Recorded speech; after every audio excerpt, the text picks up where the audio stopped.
Hey friends, I've been asked several times, how do you feed a lot of children vegan on a very small budget?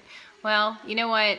It comes and it goes for us sometimes because we are vegan for health reasons, and lately we took a hiatus from being vegan, gained a bunch of weight, had a lot of health problems, so now we're back at it. So now I'm going to show you how do we feed a family of 9 on a cheap vegan diet.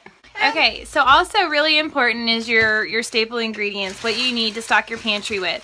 So I get quinoa, but it's actually called Canawa, and I'll show you. It says Canawa, and I get this at Sprouts.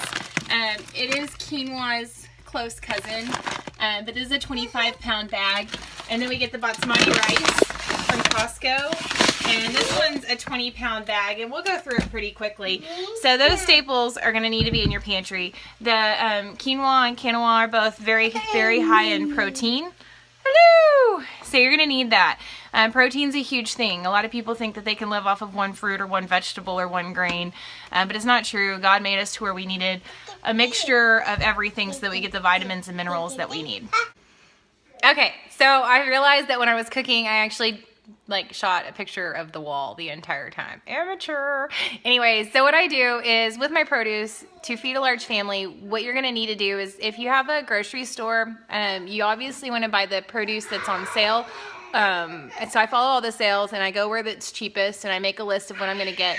And the other thing is that you can go, and there's a lot of sections of different stores that'll, in their produce department, that'll have like bags of whatever. Zucchini and squash is pretty common in potatoes, and sometimes onions, where they're like, you know, a little bit past maybe when they're optimally sold, and so they'll sell like a whole bag of them for $1. So tonight, our meal was literally just dollars because we used an entire bag of that. That cost $1, and then the quinoa and the rice together, very less. So I cooked my rice and my quinoa together. I used 2 parts basmati, 1 part quinoa. So 1 cup of quinoa and 2 cups of basmati. And then I'm going to add water. I add 6 cups of the water, and I cook that with some bay leaves in it. And then, of course, pull the bay leaves out when you're done. And I also add cumin to it. And then I get a low-sodium taco seasoning and add olive oil to my vegetables and saute it on low, probably like on a 3. I have a gas stove and I love it, but wherever you're at, the 3rd dot, go ahead and cook it like that. Mix it all together and it'll come out just really amazing. Do not overcook it. When you're dealing with produce, the fresher the better, and it's going to taste better and you're going to enjoy it more. So there you go.